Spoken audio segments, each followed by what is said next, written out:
topics and opinions expressed in the following show are solely those of the host and their guests and not those of W4CY Radio, its employees, or affiliates.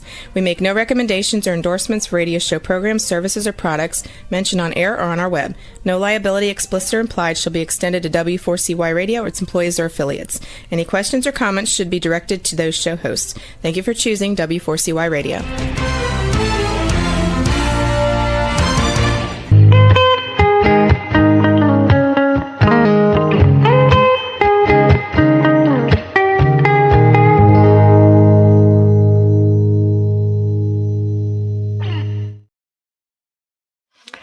Hello and welcome to the new episode of Mindfulness in Action. My name is Dalida Turkovic, and today we are talking about paying attention as our parents age.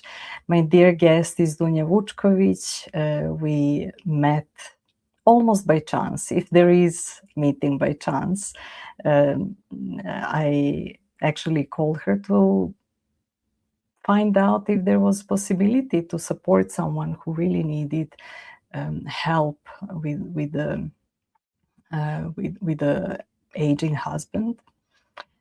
And from the very beginning, I felt like I was entering a completely still new world, because I was just coming back home where my aging parents are, and I didn't have much experience of what it means to be around people who age. But anyway, this conversation is about my discovery and extensive Dunja's knowledge about that whole area of what can happen at those times when we need to support elderly. Dunja has experience in management. She has deep understanding of the needs of elderly individuals and their families. And in 2025, she launched Nana Prime. It's a digital platform connecting trusted caregivers with those who need help the most. So, without me talking more than I need to, Dunja, welcome to Mindfulness in Action. Hello, my dear Dalida. Thank you so much for calling me. Yes, and it's lovely to have you as I wouldn't call it a guest, as a guide. You know, I'm here to hold the space, but I hope that my questions are going to be inspiring enough for both you and me. But as I said, let's have a conversation, and if you could share for those who are listening right now about your beginning, you entering the world of elderly care. When did that happen and how? Well, actually, it started with the family business that my parents own, and that's the ongoing business for the last 19 years. And it was something that was always a part of our family. I grew up with grandmothers and grandfathers, and above that, my family owned a company that is really there to help not just the seniors, but also their family members. And when I started to think, what would be the best solution for me to, devote my working life and, my mission, I really started to see family company as an amazing standing point for the further development. Because, there's so many opportunities in this industry, and I don't speak solely from business side. I also speak from the side of how can we help these families who really have a problem. And I am really strict with the word problem, because when your parent gets sick or when your mom falls down and they were completely fine up till then, it becomes a problem. It's not some inconvenience that happened to you. It's not in your everyday life.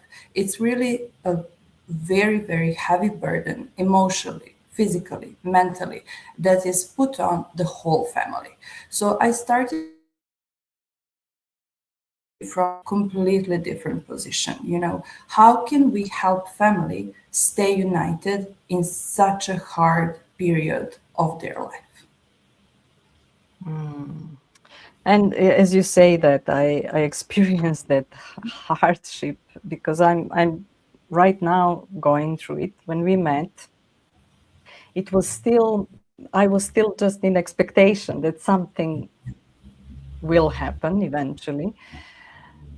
But it really resonates for me, and I'm just looking at the mission, as you say, for Nana Prime, that the mission is to make quality, safe, and compassionate care accessible to every family with just one click. And Yes.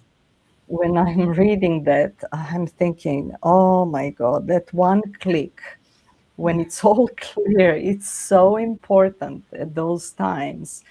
And it's unimaginable until it happens, until one goes through that. And Exactly. yeah, Yeah, please and share. it's not, yeah, because it's not something that you think about before it happens to you. And in the moment when it happens to you, you suddenly find yourself asking the question that millions of other people ask themselves: what do I do next? We are all aware that, our parents are getting older and that they will eventually need our help.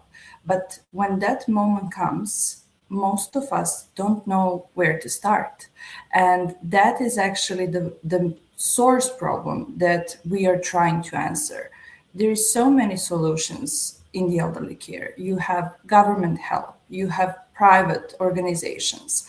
But when a family needs an answer right now, there is you don't see any possibility, you don't see any solution, because there is so many emotions. You're trying to stay daughter to your father, but you also have to be the organizer of the help, but you also have to be there for your mother. And when a person is in that combination, you can very easily make wrong decisions. And we are there not just to provide service at the right time, but also to really be there for people. And I talk about this all the time, like, this is a human industry.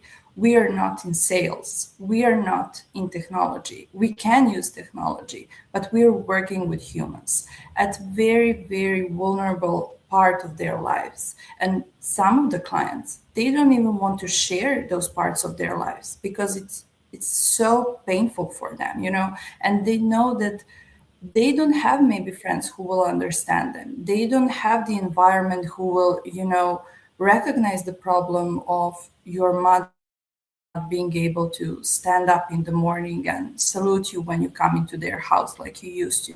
Like, nobody understands that problem until it happens to you. And suddenly it's really like a reality slap. Like, all of those, happy times, all of those sad times that you had, everything seems so small.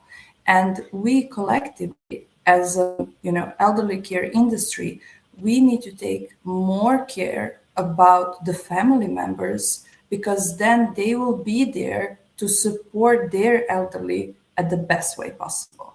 So let's not try to replace anybody, because the line of communication is very straightforward. If you want to have a happy senior, you have to support not only the senior, but their family members. You have to help them to make the right decisions at the right time.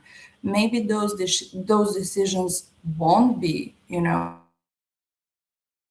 happy, or won't be 100% what they expected it to, but maybe that is actually what we are trained to do, to say those words out loud and make those family members or relatives really be aware of the work that needs to be done in order for that senior to have the continuity of care, to save their dignity, to save their integrity, all those parts that are still crucial, especially in the senior age. I'm listening to your words and I'm thinking, yes, I understand. I understood from the very first moment when you started to talk. It's very understandable. It's like, yes, yes. But then I also have a feeling, I'm just having a reflection of me 2 years ago. Uh, and they were understandable words, but they were just words. If you know what I mean, like it's almost we have as humans this capacity to ignore what is obviously coming, and somehow a little bit, I'll think about it when it comes. And then, and that's the moment basically of what I'm hearing that you're talking, and my experience is luckily my parents talked a lot about that. I didn't facilitate that, but they were wise enough, especially my father, to in a way prepare, give his last wishes, how he wants to be, what kind of funeral, what he wants to wear at the end of his life, and what kind of music to be, how to leave all the things in order. And even with that, I have to say, it was hard. Still, tons of decisions to make. And it's a moment when shock comes, and I came to that place of I don't have right for feelings because my mom is here and I need to take care of her. And I feel I'm still in the similar loop of not quite knowing how to access emotions, because it's so vulnerable, and I'm immediately being there to support her. So when you say the family needs to be prepared, and I know on your portal you have a lot of articles, and it's that, yes, it's click away. How does it really work when you connect with families and support them? Does anyone call you before the time? Yes, usually the families call us first to really, because this industry is all about trust. And, when we started to build the platform, we were very aware that we are losing one part of that humanity, as to say, because of the digitalization. But we really started to think like, how do we use technology to be more effective and more accessible? So, when the family is really interested in finding help, when they did that mental shift, with themselves, that they will not be able to provide good quality care for their elderly, and that is specifically for the Balkan region in Europe, because we have that mentality. I have to take care of my mom. I have to take care of my father. And if we don't do it, we feel that we failed somehow, but that is just, I don't want to say wrong. Like, you always want to provide, safe space for your parents, but you also have to think about yourself. You also have to think about, how long can that period really be? How draining it can be, how, emotional it can be, and how will I turn out at the end of that road? So, when family makes that mental shift, they usually call us first to just understand how we are operating. Like, is it all digitalized? Like, did we verify caregivers? That is like 90% of the time they ask us that. And what do we really, how can we really support them? So when we explain to them that they have to fill in online questionnaire, and that regarding of that questionnaire they will see recommended caregivers, that they're all verified, and then they get a coordinator that really goes through the questionnaire of the elderly, which the family member has filled in previously, and we really give them support at what other options there are based on the specific needs of the senior and based on the location of the senior. So if there is more complex states, we would maybe offer, doctor visits to the house, maybe physiotherapist, maybe, if we're talking or something like that, liver problems or stomach problems, maybe nutritionist, etc., etc. So it's really tailor made for each senior based on what the family really want to get with this help. because some families, maybe they just want, to provide good quality care while they're on a vacation. And when they come back from the vacation, they're going to continue the care, because that is especially now in summertime. So, or maybe it's a long-term care where family sees that they cannot, involve themselves anymore in that. Or the most possible one is where son or daughter are not living in the same country as their senior. And we see a lot of those examples. And those are the people who usually tell us, like, please be coordinator of the help, because I don't know all the options. I'm not living in, maybe Serbia for the last 10, 15 years. Like, I don't know doctors. I don't know physiotherapists. Or we also have some examples where, I don't know, grandparents don't even want to say how ill they are because they will feel like a burden to their family. And when the family senses that kind of situation, they usually start with, a few visits per week with the caregiver. So then the caregiver can also give them, report them back. I don't want to say report because it's very it's very systematic, but just give them the feedback of what is really happening in the household of the senior. Did your mom get dementia? Did your father, can he walk properly more than 5 or 10 steps? So what is really going on in that household that you don't have the occasion to see?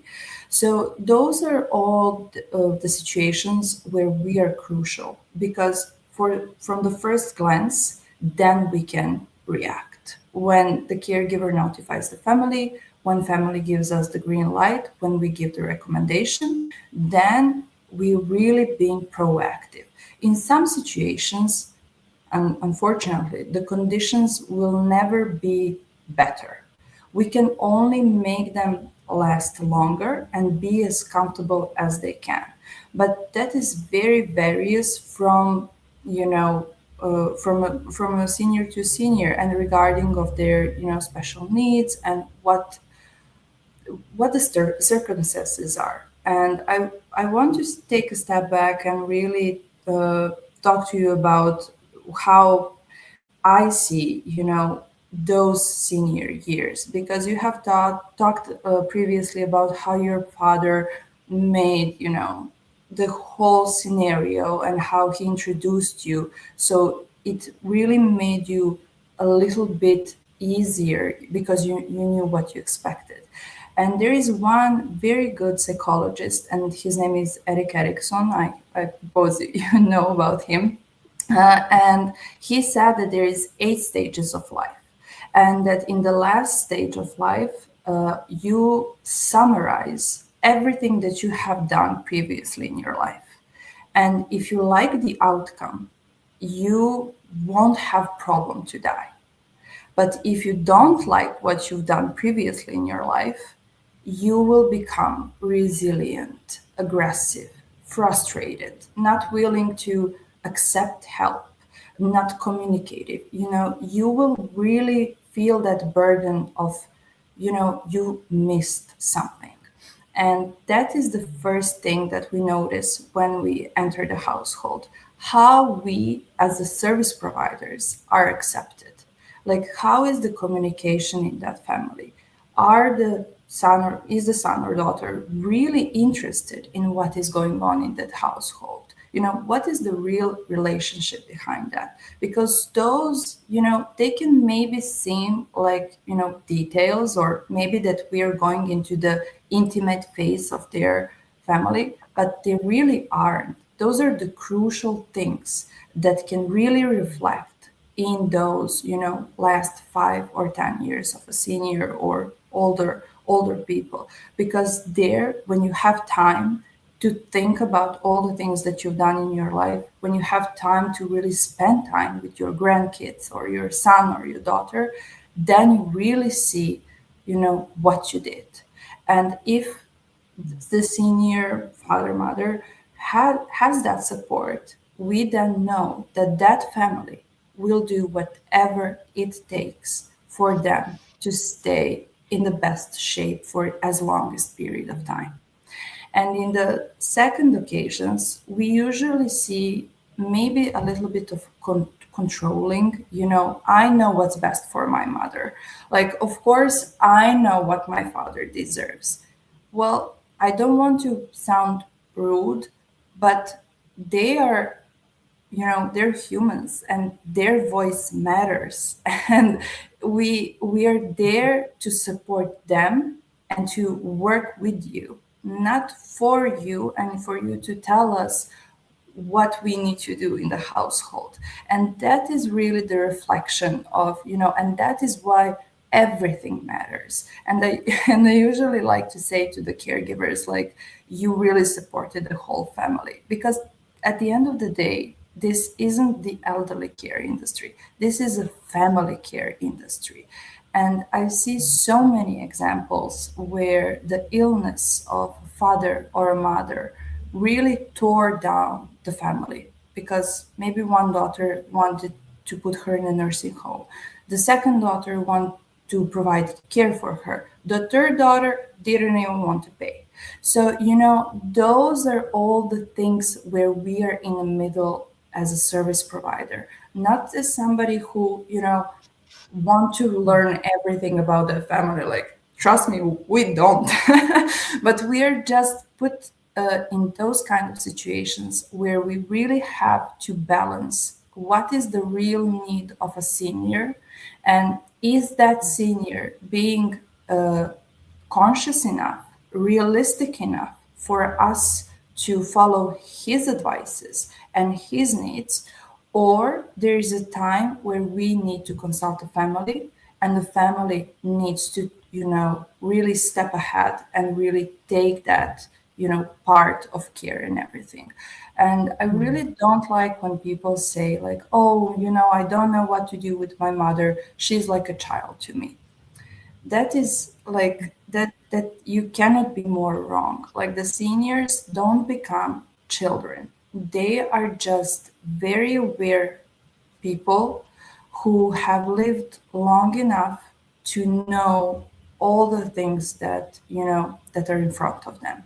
Maybe they are scared, maybe they don't want to be in that kind of position, maybe they need more time with you, maybe they're sad. So all those unsaid frustrations and emotions are maybe just coming the wrong way.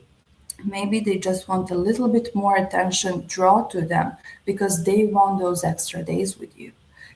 So it's really an industry where you have to know the psychology of people in a very, very vulnerable periods of their time. And it's not so much about who washed the dishes better, or who was the nurse with better degree. At the end of the day, did you treat that family with respect? Did you had the empathy for the sick person who was in bed? Did you have those extra few minutes to listen to the daughter that, after months of being quiet, finally started to open up with somebody because she cannot take all those burdens anymore? And those are really the finesse and really the details that matter so much, because we are not there just to, give a medicine or, to go to the grocery. We are there really to understand the needs and to support the both sides of the stakeholders. Yeah, you mentioned something that is, I really have a live example, because that washing the dishes, going to the grocery shop and all of that. And at the beginning, I was doing that. I was offering those services as a child, as a daughter. And then I heard my mom saying how her friend whose husband passed was complaining to her about her children just not being around enough. Yeah. And my mom said, so I told her, don't tell me anything. It's the same with me. Now, I was going there every day, but doing tasks, right, at the very beginning. And I was confused, and I thought, what am I doing wrong? I really don't understand. So here I am thinking I'm really giving it all. And I realized from that moment, everything changed. And I started to ask, how did you sleep? How I was see. your day? How was the show that you're following? And then day in, day out, the stories were the same. The stories about childhood, the stories about whatever, it was, but it was never boring. It was more about, here it is. I'm actually spending time with them, and it's almost like being in a loop. It's a new day, but it feels familiar. But hey, we are having a new day. And looking back now, if I didn't have those before my father passed, I'd really, really struggle. I mean, it would be one incomplete section of my eighth period of life. I have to say that absolutely. No, Yeah. and those tasks that maybe seem to you as, I will help them by washing dishes or, doing groceries or cooking, those things are not crucial for them. Like, I don't want to speak for, in everybody's voice, but I really, from my own experience, I realized that every second you spend with them talking, being interested in maybe a story that they already told you 10 times, up until now, but maybe they want to tell you one more time, maybe, just to go through their brain and really do that retrospective. So, and I also wanted to talk a little bit about your mother, because we have a lot of examples where, some couples spent 60 years together, and suddenly you lose like one part of your body, like one part of your soul. And it can be very, I don't think that stressful is strong enough word for them, because I really think that their whole life changes, and they suddenly become very aware of how things can turn in a split second. And maybe, thank God you're there, but there is so many people who have to go through that grieving period alone. And that is devastating to see, from a person who was like this person full of life. They had amazing family, they had support. The grandmas or grandpas usually talk to us in front, like, oh, she was getting on my nerves every day, but I still don't know how I will proceed without her. And it's in those moments where, especially if it's in the later period of their life, the the things that can be outcomes out of that are really life changing. They can be very depressed. They can even get, maybe start with dementia or physical pain. So I really think that just saving that unity of you and your mom at this moment is so beneficial for both of you, and it can almost be a healing process of you talking about your father, or your last few years of just really going deep through that grieving phase, because it's very important that we're well aware that we are in that period, and that outside noise, as much as there is, it's nothing compared to that emotional sadness and just heaviness that we feel throughout the body. And a lot of people just want to get away from that, or just send a caregiver because my mother is all alone. We can do that, but that's not the point. You have to be there for each other. You have to call her at least, or do a video meetings, or whatever, because it can be beneficial for her, it can also be beneficial for you, because just because you're maybe in a different city, in a different country, in a different continent, it doesn't matter that you will suffer less. You will get to that point in one or the other time, because losing a parent is like a turning point for every human being. And I didn't see a person who remained very stoic about it, or who remained very like hero in that period of time. Because while you're in the chaos of it all, the hospitals, the funerals, the relatives, families, you can feel that, oh, I got through this like easily, like I thought it will get to me more. But then everybody leaves and you're left alone. And that's the moment when that it really crumbles down. So I really want to emphasize of the importance of not just taking care of the elderly, but really being there for them. As you said, like talk about everyday life, like the the news, the shows. Like even if you don't like the TV shows, they're watching it. You don't have to like it. You just have to talk about it. It for you, it's maybe nothing, but for them, that attention, that moment where you're really dedicated to them, that is what lifts one old person more than I don't know how many hours of care we can provide. And maybe I'm saying some contradictorial things to our services, but I really don't think that one can go without the other one. Because if you have a good caregiver, if you have good support, if you have a good platform that will help you coordinate the help, and on the other side you really have that support from one family member at a time, like you don't have to all be there 24 hours a day. You can be there for a few hours a week.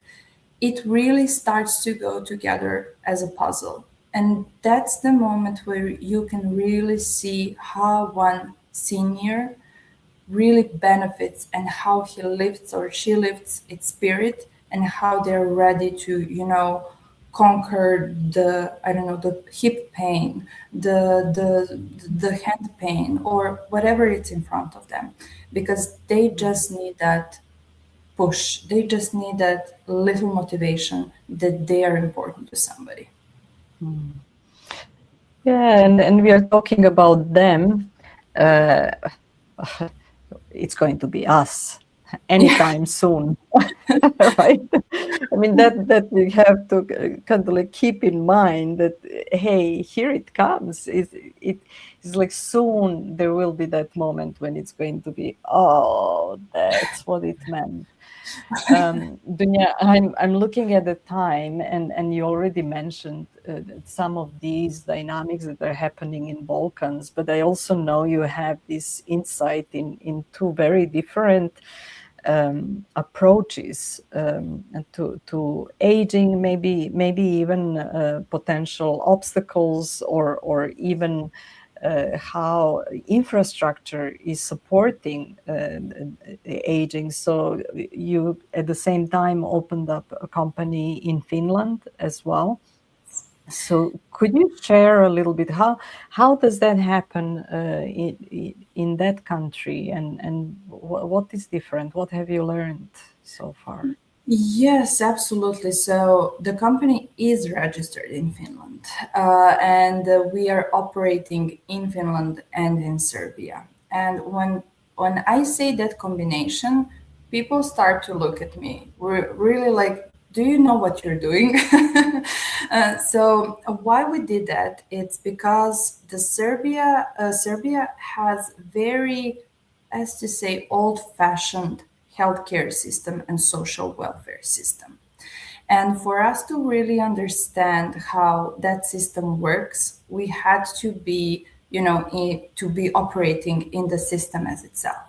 And my starting thesis was, if we succeed in Serbia, where digitalization and technology with the seniors, caregivers, and our target groups are not so developed, we will succeed everywhere.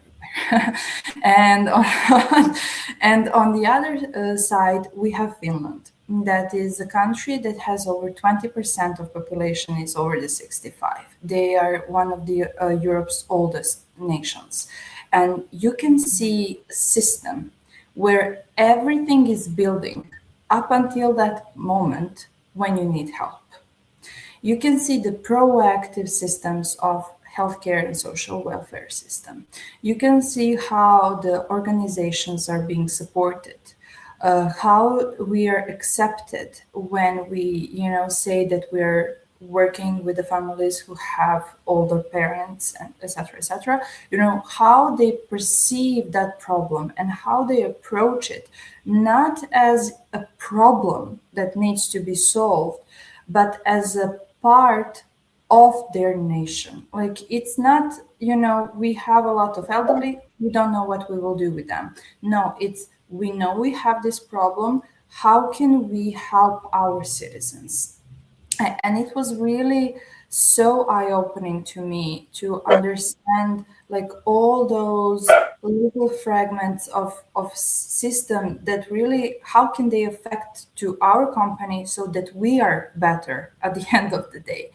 And they're also the country that has so many that where digitalization and the technology is top notch, and where we can really understand also how the caregivers, medical nurses, and all of the things that really, what we can learn from them, to be more precise, like what can they teach us and what we can implement, so that when we go to other European countries, we can really say, like, look, this is what's working really, really good.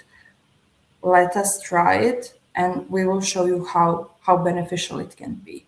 So that's why we have chosen those two completely different regions, because we wanted to see how the people will react to, completely digitalized online platform for one of the most sensitive parts of their, family lives. And will we be accepted even though we are not in so much developed region, and will we be accepted in very developed region? So, but the culture as a culture in Finland, it's not that different. We're all humans at the end of the day. And, you can say that, they have these apps, they have this system, they have, I don't know what they don't have, to be more precise. But when a family finds itself in this problem, the outcomes are always the same. They will find the fastest, best solution they can get. And we're talking about, when I'm talking about Finland, we're talking about a country that has one of the best public sectors that supports seniors. And their process to get a caregiver is very short. Almost everybody has to get a caregiver who puts the paperwork and who wants to get the public support. But at the end of the day, we are there for unpredicted situations. We are there when you are still in the process of getting the documentation. We are there when you want, maybe the government gives you 2 hours or 3 hours of public caregiver, but you want for your mother 5 or 6. So even in those environments where everything is working smoothly, even there is always spot to be better, and there is always spot to really increase that quality of care that one senior can get at the end of the day. Can you share, I'm not sure if you have that information, but you mentioned that in Serbia, it's taken for granted that the children will be taking care of elderly. There is an expectation. It doesn't happen all the time, But then neighbors will talk, gossip about those situations as well. There is really expectation that children will do it. What about Finland? What is the cultural context that is holding the family at those times when it comes to expectations? Yes, I have to take one step before that story, because I think that the Serbian, the Balkan region really got that perspective because we don't have good public sector. And when you don't have good public sector and the government system that can support, where you will feel, like a safety blanket around yourself and your family, then, and especially because up until, now, the spending power of the Balkan people was not on that level where you can afford additional help.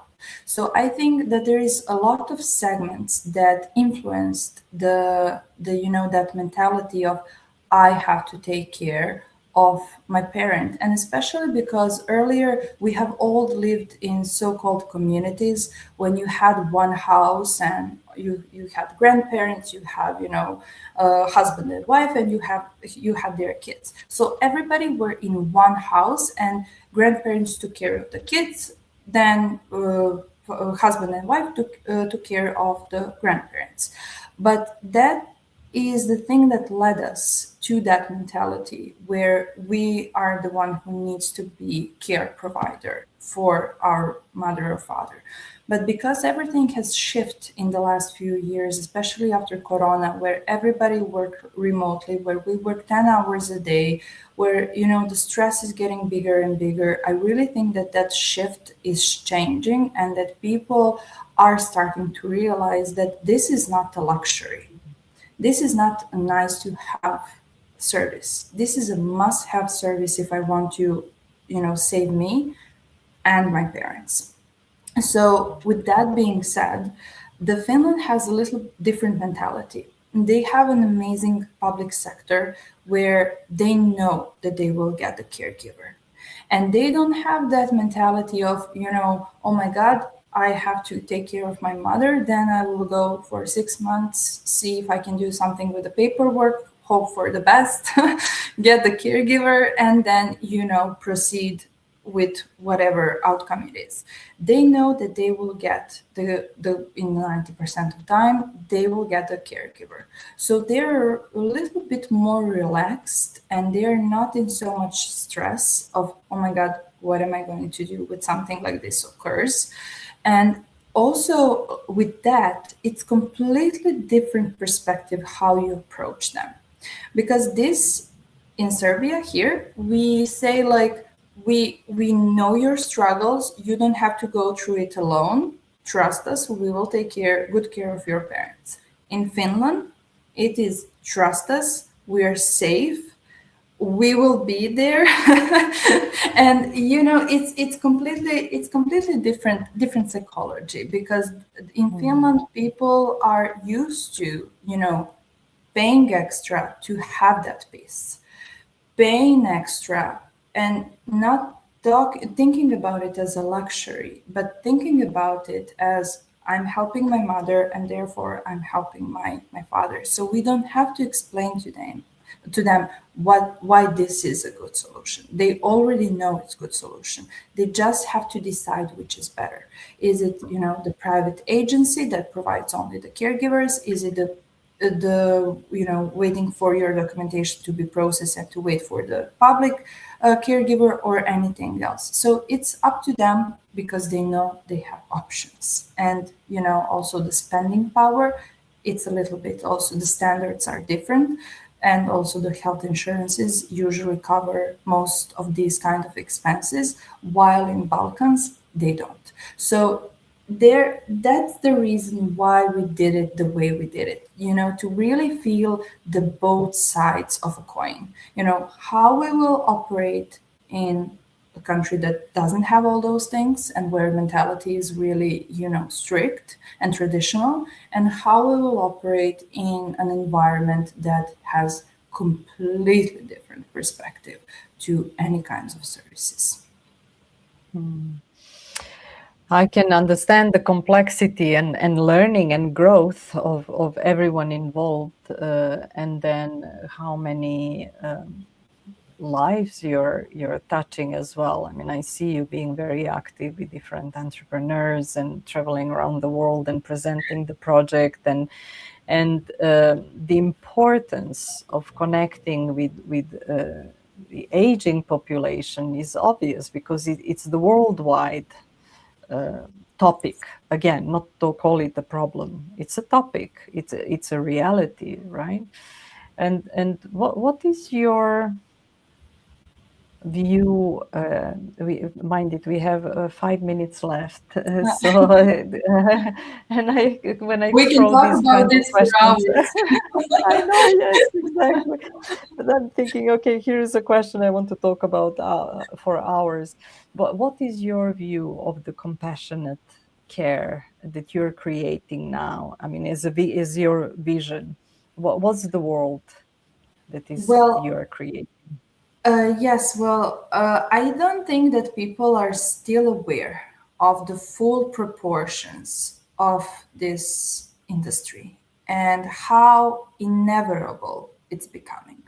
As you said, we're all growing older, and thank God it's like that. Like, and we just have to be so much more aware that once you start going older, your life doesn't have to end. And it's the only industry with 100% growth in the coming years. And how many times do you hear anybody talking about elderly care industry? And it's so contradictional, because it's the only industry and it's only demographics where it's the safest place to be. But on the other hand, I think that everybody are a little bit scared, and that's why it's not talked too much about it. I don't think that they're scared of getting older. I think that they're scared of everything that you can get as you get older.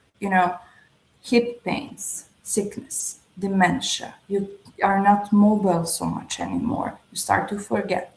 But I really hope that with these kind of platforms, and I'm not talking just about our platform, like we didn't invent like oh, hi cat. We didn't invent hot water or something like that. We just said, like, look, people, this is the gap. Like, we have to give families all the answers so they don't lose the precious time. And that's it. We didn't open clinic. We didn't open nursing home. We didn't, we just put all those informations in front of the right people.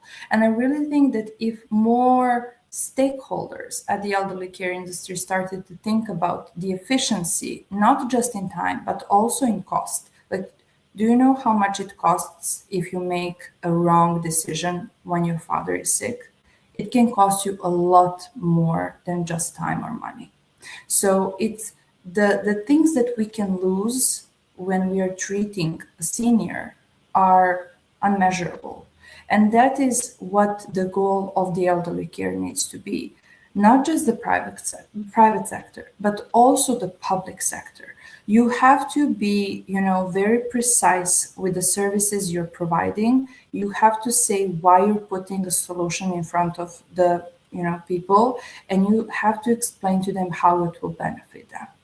And with putting it like that, they will not lose time, they will not make a wrong decision, and they will try to stay as cautious as emotionally present as they can be, because they know that somebody helped them get there. So let's not, invent new products, or let's not, open more rehabilitation centers. Let's start thinking about how we provide the service with the senior, the right service with the senior that is in front of us. Thank you so much, Dunja. I think it would be right to pause here rather than open another question just because of the time we have. But I really appreciate all your wisdom, and maybe my wish is maybe bring elderly back to the throne of being wise people that we listen to, and that we don't pretend that we know everything and that they're just left out generation. So my name is Dalida Turkovic. This is Mindfulness in Action, and see you next time.